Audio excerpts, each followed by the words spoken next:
Hello, this is take number 15. My name is Dave. Either I get phone calls, I'll lean up to straighten my shirt and the machine cuts off, or after I've talked for 10 minutes, something goes wrong and it won't let me reconnect. I have bipolar water, major depression. What happens to me when I get really depressed is I lay around, I won't wash, I won't brush my teeth. I know people are going to comment and say, you're a lazy fucker. Go buy a cake of soap. Wash your ass. I know what they're going to say, but when you're depressed, you can't really do that. It hurts to get out to bed. It hurts. I mean, it's a real effort because, excuse me, my nose is itching real bad. I'm nervous. And my mustache is itching me to death. It just hurts to do it. It's unbelievable because it seeps into your joints. And it hurts to do everything. It hurts to get up. It hurts to go make food. It hurts to go get in your car. It hurts to take a shower. It's a real freaking effort to get up and wash yourself. I don't know why, but that's what happened to me. I've been in a psych ward. It's not as bad as you think. It may help you. It kind of helped me a little bit. They do strip search you. The guy looks at your you-know-what. The charge nurse looks at your butt. You pull your pants up. They don't look in your teeth. They don't let you use silverware. They're not mean or anything. They are nutty. I mean, that's what they're there for, because they're freaking nuts.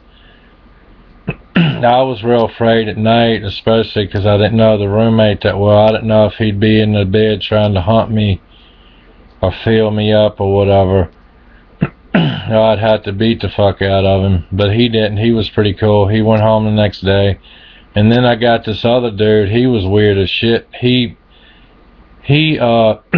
would be in the bed sitting up totally encased in the blanket. I don't know if he was sucking himself off, sorry to say this, or what he was doing under the cover. I didn't see his head, but when I saw it, I hauled ass. I was like, wrong, okay, I don't need to see that.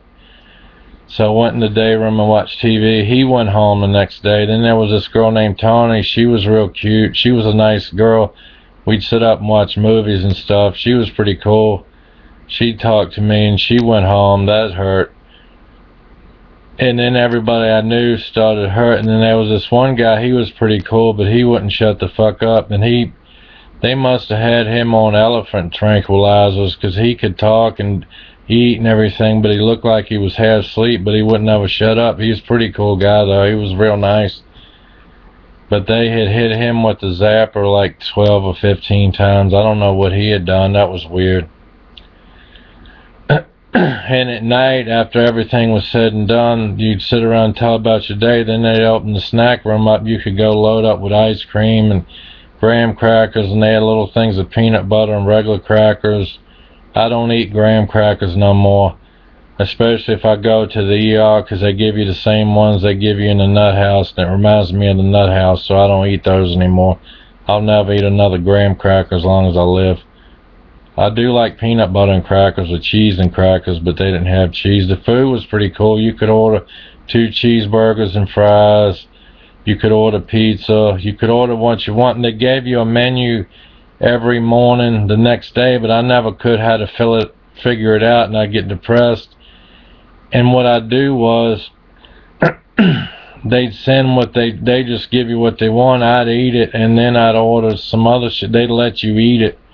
So I mean, I was eating pretty damn good. And then after I ate everything that was good on the menu, and the desserts were kick ass, but I just got really bored, and I started sleeping a lot, and I'd be in there. It's really embarrassing. I'd be in there when the cleaning lady was there, and I'd be laying in the bed, and she'd be looking at me, and it was embarrassing, man.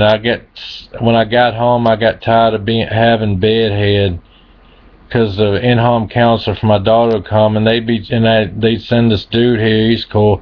They'd come out. They wouldn't let you know, Dave, I'll be there in 5 minutes. I'm out in the street or whatever. I'm coming, and you'd have to get up. I'd have to brush my hair and wet it and comb it, to make sure I didn't have bedhead, because they can tell a mile away if you've been copping Z's all day or whatever. It's kind of like the police. They kind of, they don't arrest you, but they check on you, and they come around and get you to talk and try to get you to walk. I don't like going for walks here because my neighborhood is full of assholes. I do walk sometimes, but the other day I carried a tire changing tool. I told the people at the hospital last night, they didn't think, I think that's why they want to keep me, because I'm really big and they think I'm violent. My daughter gets violent at night. She beats the shit out of the wall. She beats her head into the wall. She throws stuff. It's really nutty and it wears me out. And I end up sleeping the next day. We have no routine. She's in the summer program and she hit this lady and they were going to arrest her, and I'm really worried about her because she has major depression.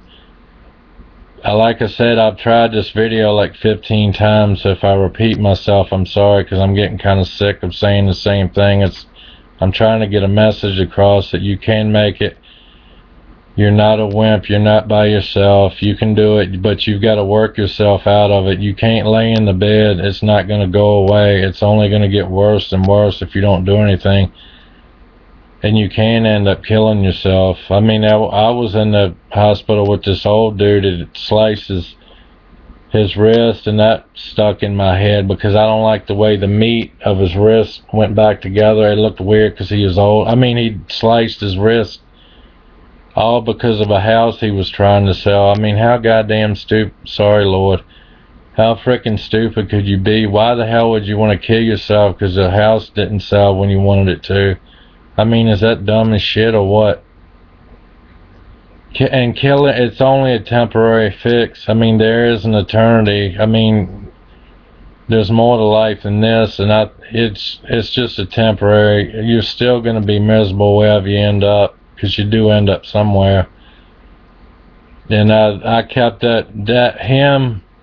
seeing him with this wrist stitch that really stuck with me, and I was like, that really made me afraid of this thing is really serious and it can kill you. I mean, he could have bled to death. He was grateful to be alive, and I've never tried it. I do think about slicing my arms and my legs with this big hunting knife I got and just letting the blood drip. And sometimes I think about stabbing myself in the forehead, but I don't know what would happen. I mean, I don't know if it would just bleed. I'd go, ugh. And shit would come out of blood would come out of my nose and my mouth, so they could sew me up and I'd be back to normal, which I don't know what would happen if I stabbed myself in my head. I'm afraid to cut my throat because of my Adam's apple. What if I fucked that up and they couldn't sew it back together fast enough? I know I cuss a lot and I'm sorry. Like I said, I'm not a cute British girl. Maybe some older people could get something out of this. I'm sorry, my nose itches. I don't know why. Every time I sit in front, like I said, this is the 15th take, and you can make it, and make sure you take your medicine every day. And if I don't get any views, I'll cancel. If I do, I'll make another one. Bye.